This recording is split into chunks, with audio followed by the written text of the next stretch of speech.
Hello friends, exam संकल्प में आप सबका स्वागत है। इस वीडियो में हम लोग जीव विज्ञान से टॉप 50 प्रश्न के बारे में जानेंगे।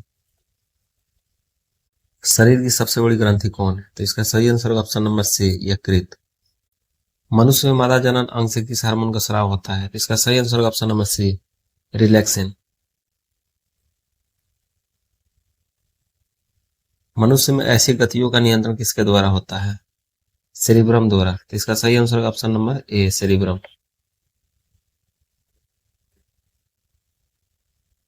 शरीर का तापक्रम कहाँ नियंत्रित होता है?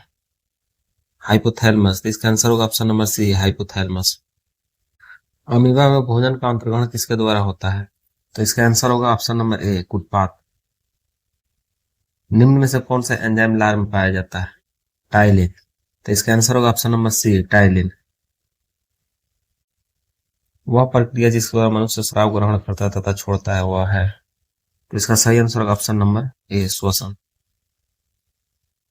ऊर्जा उत्पादन के लिए कोशिका प्राय किसका उपयोग करती है? तो इसका सही आंसर होगा ऑप्शन नंबर बी, ग्लूकोज। किस अभिक्रिया द्वारा पौधे में ऑक्सीजन बाहरी वातावरण से कोशिकाओं में पहुंचता है? तो इसका सही आंसर ऑप्शन नंबर बी, विसरण। श्वसन की अभिक्रिया में खाद्य पदार्थों की परिणति क्या होती है? तो इसका आंसर होगा ऑप्शन नंबर ए, विघटन। खाद्य पदार्थों का पौधे में हस्तांतरण का मुख्य रूप कौन सा है? तो इसका सही आंसर होगा ऑप्शन नंबर सी, सुक्रोज। एक स्वस्थ मनुष्य का रक्तचाप होता है, तो एक स्वस्थ मनुष्य का रक्तचाप जो है 120/80 होता है। तो इसका आंसर हो जाएगा ऑप्शन नंबर बी। मनुष्य के मस्तिष्क की सबसे बाहरी झिल्ली है, तो मनुष्य के मस्तिष्क की सबसे बाहरी झिल्ली जो ड्यूरामीटर हो जाएगा। इसका आंसर हो जाएगा ऑप्शन नंबर सी, ड्यूरामीटर। मनुष्य को सूंघने की क्षमता को नियंत्रित करता है, मनुष्य को सूंघने की क्षमता को नियंत्रण जो है धाड़े दिए पाली करता है। इसका सही आंसर हो जाएगा ऑप्शन नंबर बी। मनुष्य में बुद्धि एवं चतुराई का केंद्र है, तो मनुष्य में बुद्धि एवं चतुराई का केंद्र जो है सेरिब्रम में होता है। इसका सही आंसर हो जाएगा ऑप्शन नंबर सी, सेरिब्रम। रक्त में ग्लूकोज की मात्रा नियंत्रित करता है, तो रक्त में ग्लूकोज की मात्रा नियंत्रित जो है इंसुलिन के कारण होता है। इसका सही आंसर हो जाएगा ऑप्शन नंबर डी। ऑक्सीजन है, तो ऑक्सीजन जो है एक एंजाइम है, तो इसका सही आंसर हो जाएगा ऑप्शन नंबर सी, एंजाइम। जैव प्रक्रम के अंतर्गत कौन सा आता है? तो जैव प्रक्रम के अंतर्गत जो है पोषण, उत्सर्जन, श्वसन, ये तीनों जो है जैव प्रक्रम के अंतर्गत आता है। तो इसका सही आंसर हो जाएगा ऑप्शन नंबर डी।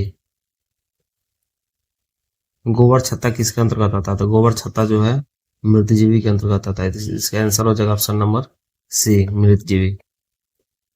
वायुमंडल में सामान्यतः CO2 पाया जाता है, तो वायुमंडल में कार्बन डाइऑक्साइड जो है 0.03% पाया जाता है। इसका सही आंसर हो जाएगा ऑप्शन नंबर डी।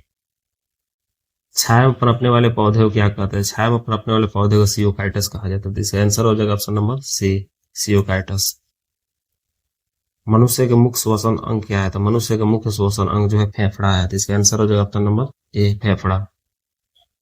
निम्न में कौन सी बीमारी श्वसन तंत्र से संबंधित है? Diarrhoea, TB, pneumonia.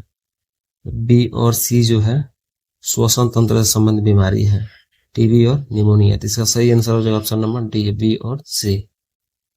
उच्च रक्तचाप की अवस्था को क्या कहते हैं? तो उच्च रक्तचाप की अवस्था को हाइपोटेंशन कहते हैं। तो इसका सही आंसर क्या हो जाएगा ऑप्शन नंबर सी, हाइपोटेंशन।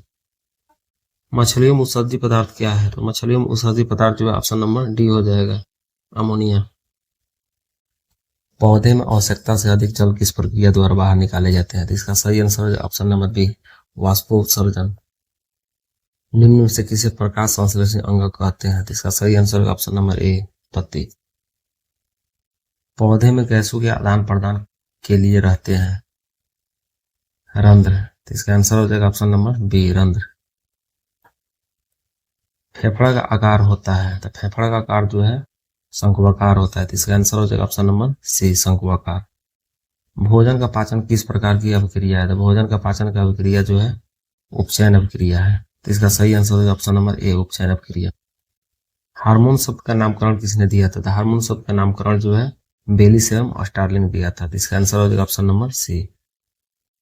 पृथक्करण का नियम किसने दिया था? पृथक्करण का नियम जो है मेंडल ने दिया था। इसका आंसर हो जाएगा ऑप्शन नंबर सी, मेंडल। जीव विज्ञान शब्द का प्रयोग सर्वप्रथम किसने किया था? जीव विज्ञान शब्द का प्रयोग सर्वप्रथम लैमार्क एवं टेविरेंस ने किया था। जिसका आंसर हो जाएगा ऑप्शन नंबर ए। जीव विज्ञान के जनक के नाम से जाने जाते हैं, तो जीव विज्ञान के जनक के नाम से जो है अरस्तु जाने जाते हैं। तो इसका आंसर हो जाएगा ऑप्शन नंबर सी। वनस्पति विज्ञान के नाम से जाने जाते हैं। तो इसका आंसर हो जाएगा option number A, Theophrastus. Botany शब्द की उत्पत्ति किस भाषा से हुई है? तो इसका उत्पत्ति जो है ग्रीक भाषा से हुई है। तो इसका आंसर हो जाएगा ऑप्शन नंबर ए। फाइकोलॉजी में किसका अध्ययन किया जाता है? तो फाइकोलॉजी में शैवाल का अध्ययन किया जाता है। इसका आंसर हो जाएगा ऑप्शन नंबर ए, शैवाल। पर्यावरण का अध्ययन जीव विज्ञान की किस शाखा के अंतर्गत किया जाता है? पर्यावरण का अध्ययन जो है पारिस्थितिकी में किया जाता है। तो इसका आंसर हो जाएगा ऑप्शन नंबर डी, पारिस्थितिकी। अगला प्रश्न, डेंड्रोलॉजी का संबंध है। तो डेंड्रोलॉजी का संबंध जो है झाड़ियों के अध्ययन से है। तो इसका आंसर हो जाएगा ऑप्शन नंबर सी।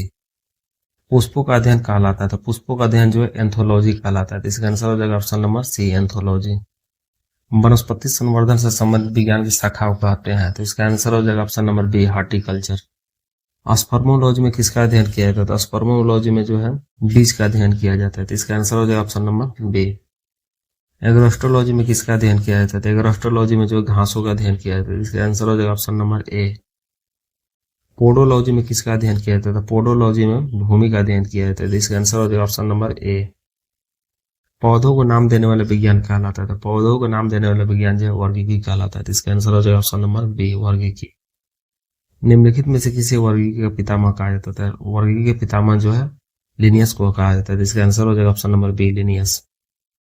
सूक्ष्म जीव मिलते हैं। तो सूक्ष्म जीव जो है तीनों मिलते हैं, रेतीली मिट्टी में मिलते हैं, लवणी पानी में मिलते हैं, दलदल भूमि में भी मिलते हैं। तो इसका सही आंसर हो जाएगा ऑप्शन नंबर डी, इन सभी में।